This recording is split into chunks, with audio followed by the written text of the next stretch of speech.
क्या Balochistan liberation army एक दहशतगर्द तंजीम है और क्या इससे ईरान, हिंदुस्तान और मुत्तहदा अरब अमीरात की सहूलियात भी मुयस्सर हैं? Let Ali show you के इस एपिसोड में आप सबको खुशामदीद। Do like, subscribe and share this content. Balochistan liberation army यानी बलूचिस्तान अजूनी लश्कर, जिसे वो कहते हैं अजूई लश्कर, क्या, कब और कैसे शुरू हुआ? ये पहली एक्टिविटी जो थी इसकी, वो सन 2000 के अंदर यानी आज से 24 साल पहले रिकॉर्ड की गई और ज्यादातर इसके अंदर जो थे वो सरदार मौजूद थे, चाहे वो मरी उससे हो, चाहे वो डिफरेंट, इसके अंदर बुक्ती भी एक जमाने के अंदर शामिल थे। कई डिफरेंट ट्राइब्स जो थी बलूचिस्तान की, वो बलूचिस्तान लिबरेशन आर्मी की सूरत में सन 2000 के अंदर सामने आई और इन्होंने उसके अंदर कुछ अटैक्स भी किए। मगर बलूचिस्तान इंसर्जेंसी की जो तारीख है, कंटेम्प्रेरी तारीख, वो 1977 से 73 से लेके 77 तक जाके पड़ती है, जहां पे मिलिट्री ऑपरेशन, और जाहिर सी बात है उस वक्त पाकिस्तान के टुकड़ा हो चुका था और बलूचिस्तान के अंदर एक बहुत सिवियर लहर चली हुई थी, क्योंकि अफगानिस्तान भी हॉट था और सोवियत इन्फ्लुएंस भी चल रहा था, तो अफगानिस्तान से वहां पे भी आके केजीबी के अटैक्स हो रहे थे और कोड नेम मीशा और साशा 1973 से 77 ये इन्होंने अटैक्स किए और बुनियाद रखी बीएलए की। उन 4 सालों के अंदर जो अटैक्स करा के उन ग्रुप्स के साथ, और basically Baloch student organisation BSO से इन्होंने लोग उठाए, सोवियत्स ने, केजीबी ने, और फिर उनके तहत ये बीएलए बनाया। और उसके बाद जैसे सोवियत यूनियन अफगानिस्तान से जद हुई, इसी तरीके से बीएलए बलूचिस्तान से भी गायब हो गई उस वक्त। फिर क्या हुआ?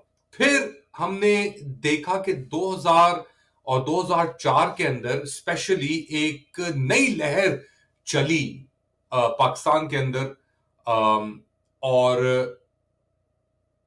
अच्छा, इस दौर के अंदर 1973-77 जुल्फिकार अली भुट्टो बहुत एक्टिव हुआ था और वो आर्मी को भी इस्तेमाल कर रहा था ये सब कुछ कराने के लिए, बलोचियों को इनलाइन करने के लिए, और ये सरहद उस वक्त एनडब्ल्यूएफपी के अंदर भी ये सब चीजें हो रही थी। फिर हमने देखा 2004 के अंदर बीएलए ने एक और अपनी दहशत की लहर शुरू की और वो आगे बढ़ती चली गई, क्योंकि अब 2004 के अंदर पाकिस्तान आर्मी का जो कंट्रोल था वो बहुत बढ़ गया बलूचिस्तान के अंदर। मुशर्रफ ने वहां पे एज अ बफर एक बनाया अफगानिस्तान से फॉल आउट के लिए भी, और अपने जो मकासद थे उनको पूरा करने के लिए। इसी दौर हम बात कर रहे थे कि जी सीपैक की भी, ग्वादर पोर्ट की भी डेवलपमेंट हो रही थी, बहुत सारी चीजें चल रही थी, चाइनीज इन्वेस्टमेंट भी आ रही थी।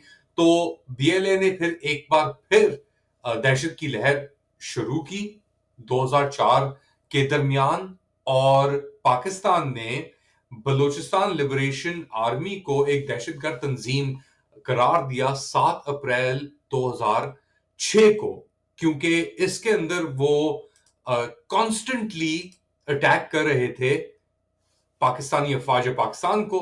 और उसी दौरान यानी चंद माह बाद ब्रितानिया ने बीएलए को एक दहशतगर्द तंजीम करार दिया टेररिज्म एक्ट 2000 के दरमियान। मगर फिर भी वहां पे जो हरबियार मरी थे, जो एक फाउंडर थे बेसिकली एक तरीके से बीएलए के नए वर्जन के, उनको असाइलम दिए रखा, अपने पास ही उन्होंने मौजूद रखा। अच्छा, 2006 के अंदर और क्या हुआ था याद है आपको? जब उसी दौरान, जिस दौरान बीएलए को पाकिस्तानी दहशतगर्द तंजीम डिक्लेयर किया, अगस्त 26 2006 में पाकिस्तान और मुशर्रफ ने नवाब अकबर भुक्ती को मार डाला। और नवाब अकबर भुक्ती छुपे हुए थे पहाड़ियों के अंदर, वो एक इंसर्जेंसी लीड कर रहे थे। उसकी भी एक बहुत तवील हिस्ट्री है। नवाब अकबर भुक्ती जो पाकिस्तान की फाउंडेशन के अंदर कायदे आजम के साथ तस्वीरें हैं नवाब अकबर भुक्ती की, तो उन्होंने पहाड़ियों के अंदर चले गए ان کے نیگوسیشنز کے لیے پاکستانی مشرف نے اپنے بندے بھیجے، نیگوسیشنز ہو رہی تھیں اور بیسکلی اٹیک کیا اور نواب اکبر بگٹی کو مار دیا گیا۔ نواب اکبر بگٹی کو کیوں مارا؟ کیونکہ پاکستان اور مشرف الزام لگاتے تھے کہ جی ایک گوریلا وار کر رہے ہیں پاکستانی اسٹیٹ کے خلاف، اور اسی لیے 26 اگست 2006 کو ان کو اپنے غاروں کے اندر ہی کولو میں مار دیا گیا۔ 150 میل کوئٹہ سے مشرق کے اندر اٹیک کر کے ہیلی کاپٹرز اور اٹیک گن شپس فائٹر جیٹ سے بم گرائے، اور بیسکلی مذاکرات کے دوران ہی انہیں اسیسنیٹ کر دیا گیا۔ اور اس کے بعد جو یہ چیز شروع ہوئی، جو آگ لگی بلوچستان میں، ابھی تک اس آگ کو ہم سہ رہے ہیں۔ تقریباً 20 سال ہونے کو آ رہے ہیں آلموسٹ نواب اکبر بگٹی کی موت کو، اور پھر بی ایل اے کو ایک نیا جوش ملا نواب اکبر بگٹی کے قتل کے بعد، اور پھر 2009 کے اندر بلوچیوں کو ایک بار پھر اس بار برام دا خان بگٹی نے بی ایل اے کا مینٹل اٹھا کے کہا بلوچیوں سے کہ پنجابیوں کو مارو، اور انہوں نے پھر ایک دہشت گرد ایک پراپر طریقے سے دہشت پھیلائی، اور پاکستانی سویلینز کو انہوں نے اٹیک کرنا شروع کیا، پنجابیوں کو انہوں نے اٹیک کرنا شروع کیا، اور اس سال 2009 کے اندر کوئی 500 کے لگ بھگ لوگ جاں بحق ہوئے، سویلین زیادہ تر پنجابی بلوچستان کے اندر۔ اور پھر بی ایل اے نے ان کی رسپانسبلٹی بھی اٹھائی، اور یہ پھر اٹیک چلتے رہے 2009 10 11 12 13 کہتے رہے آپ۔ اور پھر ہم نے دیکھا کہ 2019 کے اندر ایک بہت بڑا اٹیک ہوا پرل کانٹیننٹل ہوٹل گوادر کے اندر، جہاں پہ چائنیز نیشنلز کو مارا گیا، قتل کیا گیا بی ایل اے نے اپنے اٹیک کے اندر، اور اسی لیے امریکہ نے 2019 کے اندر اس اٹیک کے بعد بی ایل اے کو ایک دہشت گرد تنظیم ڈکلیئر کیا اور ان کے ایسٹس فریز کر دیے۔ یورپین یونین نے بھی یہ کیا۔ پھر ہم نے 2022 کے اندر دیکھا کہ بی ایل اے نے ایک بڑا ایک سوفسٹیکیٹڈ اور خطرناک اٹیک کیا، ایک خاتون 30 سالہ ایک ٹیچر کو یوز کرتے ہوئے، یہ شاری بلوچ، اور انہوں نے سوسائڈ ویسٹ پہنی ہوئی۔ اس سے پہلے انہوں نے ریکی کی کراچی کے اندر، یونیورسٹی آف کراچی کے باہر کھڑی انتظار کرتی رہی، اور پھر ایک چائنیز ٹیچرز جو آ رہی تھی اندر، اس کے ساتھ انہوں نے اپنے آپ کو دھماکہ کیا، اور بیسکلی بی ایل اے کی پہلی خاتون خودکش حملہ ور بن کے سامنے ابھری شاری بلوچ۔ تو اب اس کے اندر نہ صرف مردوں کا ایشو تھا، اور اس کے پیچھے ایک بنیادی طور پہ جب یہ پوری جنگیں چل رہی تھیں تو پاکستانی سیکیورٹی فورسز لوگوں کو ڈسپیئر کر رہے تھے بلوچستان کے اندر، نامعلوم ہو گئے، غائب ہو گئے، مر گئے، لاشیں مل رہی ہیں آپ کو ہفتے کے اینڈ میں، مہینوں کے بعد، سالوں کے بعد، لوگوں کی ٹارچر نشان ہاتھ بندھے ہوئے بوریوں کے اندر۔ اور اسی لیے خواتین کی شرکت اس کے اندر باقاعدہ طور پہ ہوئی اس موومنٹ کے ساتھ، اور وہ بھی دہشت گردی کے واقعات کے اندر ملوث ہو گئی۔ یہ 2022 کی بات ہے۔ 2024 میں پاکستان نے پہلی بار جنوری 2024 میں ایران میں suspected B L A sites کو اٹیک کیا، اور کلیم کیا کہ وہ وہاں پہ بی ایل اے اور B L F Balochistan liberation front اور آرمی دونوں موجود تھے، مگر انڈیپینڈنٹ تحقیقات ایران نے پھر دبا دی بات، بیسکلی کہ دب گئی سامنے۔ اور پھر نومبر 2024 میں جو بیسکلی 2024 کے نومبر میں ٹرین ریلوے اسٹیشن کوئٹہ کے اندر جو اٹیک ہوا وہ ہمارے سامنے آیا، وہ بڑا خطرناک اٹیک تھا، بہت ہی خطرناک اور گروسم قسم کا اٹیک بی ایل اے نے کیا تھا 2024 کے نومبر کے اندر بھی۔ اب آپ کا سوال بنیادی طور پہ یہ بنتا ہے کہ یہ فنڈنگ کہاں سے آ رہی ہے اس کی، اور اتنی سپورٹ کہاں سے، اور سوفسٹیکیٹ ویپنری ان کی کہاں سے آ رہی ہے؟ تو اطلاعات کے مطابق اور رپورٹس کے مطابق جو سمز یوز کر رہے تھے یہ اٹیکرز، یہ یو اے ای کے سمز تھے جو ٹرین اٹیک کے اندر یوز ہوئے ہیں ابھی حال ہی کے اندر، بولان پاس کے قریب جو چاپر ایکسپریس کے اوپر اٹیک ہوا ہے۔ اطلاعات یہ بھی ہیں، اور اس کے اندر رپورٹنگ بھی بہت ہو چکی ہے، کہ انڈیا بھی کس طریقے سے سپورٹ کر رہا ہے بی ایل اے کو اور دیگر گروپس کو، याद रखें Kulbhushan Yadav Indian national suspected spy अभी भी पाकिस्तान के कब्जे के अंदर, हरासा के अंदर है, और वो एक्यूजेशन थी कि ये लॉजिस्टिकल सपोर्ट प्रोवाइड कर रहा था, तो उसको किडनैप करके आ गए। मगर अब इतना खुल चुका है, और पाकिस्तानी क्योंकि इंटेलिजेंस और सिक्योरिटी फोर्सेस और दीगर इदारों का फोकस डोमेस्टिक इश्यूज के ऊपर ज्यादा है, डोमेस्टिक पॉलिटिक्स के ऊपर ज्यादा है, एज अपोज टू जो ईरान से थ्रेट आ रही है फॉर एग्जांपल, या इंडिया से थ्रेट आ रही है वाया ईरान, तो उनके ऊपर नहीं है।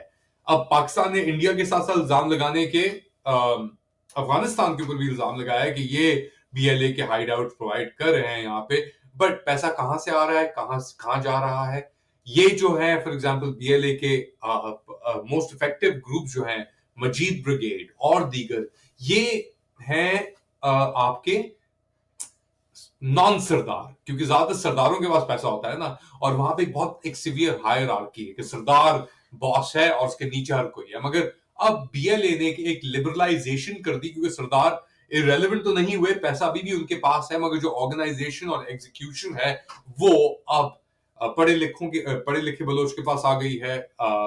अर्बन बलोच या रूरल बलोच जो अर्बनाइज हो गया है या इंडोक्ट्रिनेट हो गया है, इस पूरी कॉज के अंदर उनके पास आ गई है। तो जो इफेक्टिव हमले जो कर रहे हैं, for example Majeed brigade suicide act जो कर रही है, या जो अभी उन्होंने ट्रेन के ऊपर हमला किया, इसके अंदर इंटेलेक्चुअल्स ही मौजूद हैं, पढ़े लिखे नौजवान बलोच ही मौजूद हैं, जो सरदार या इस हायरार्की से उनका कोई ताल्लुक नहीं है। वो एक इंडिपेंडेंस अपनी एक स्ट्रगल लड़ रहे हैं अपने दिमाग में, मगर वो है दहशत गर्द तंजीम का हिस्सा। तो इसके बाद सवाल ये फिर पैदा होता है कि कौन दहशत गर्द है, और दहशत गर्द कहां से शुरू होती है बात और कहां जाके खत्म होती है। हयात तहरीर शाम एक दहशतगर्द तंजीम, उसको अमेरिका भी एक्सेप्ट करता था और दीगर, फॉर एग्जांपल वो अब कंट्रोल के अंदर है सीरिया में। सिराजुद्दीन हक्कानी और तालिबान, उनको अभी सिराजुद्दीन हक्कानी को अमेरिका ने अपनी FBI most wanted terrorism list से हटाया है, और उनके ऊपर जो $10 मिलियन का इनाम डाला था वो हट गया है। तो अब वो टेररिस्ट तंजीम से उनका ताल्लुक है, मगर वो खुद ही टेररिस्ट वॉच लिस्ट के ऊपर या वो जो लिस्ट थी उसके ऊपर मौजूद नहीं है। कहने का क्या मतलब है? कहने का मतलब है कि टेररिज्म या दहशतगर्दी, और ऑब्वियसली आप इसे कंडेम कर सकते हैं और करना भी चाहिए, ये एक वैल्यू जजमेंट है।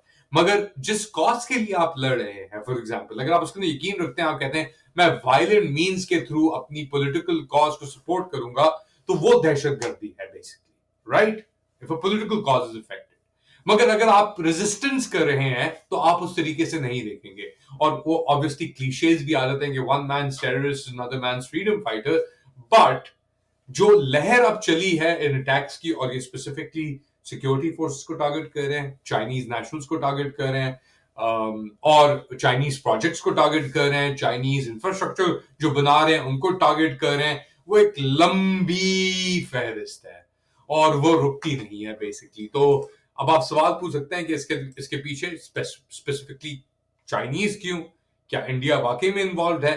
पाकिस्तान का क्या रद्द अमल है? क्योंकि लगता है कि पाकिस्तान या पाकिस्तानी स्टेट ने लेट गो कर दिया है कंट्रोल अपना इस टॉपिक के ऊपर या इस सूबे के ऊपर, और जो यहाँ पे वाकयात है उनके ऊपर, एक्सेप्ट डंडा, हथौड़ा, जबर, फस्तायत, जबरदस्ती, जोर। Is that the solution? बताएं मुझे कमेंट सेक्शन के में। आई होप कि यू लाइक दिस प्राइमर। उम्मीद है कि आपको ये जो प्राइमर था, बलूचिस्तान लिबरेशन आर्मी दहशतगर्द तंजीम या आजादी की तंजीम जो अपने आप को कहती है, ये बताएं मुझे कमेंट सेक्शन के अंदर। Do like, subscribe and share this content. अपना ख्याल रखिएगा, अगली बार तक अल्लाह हाफिज।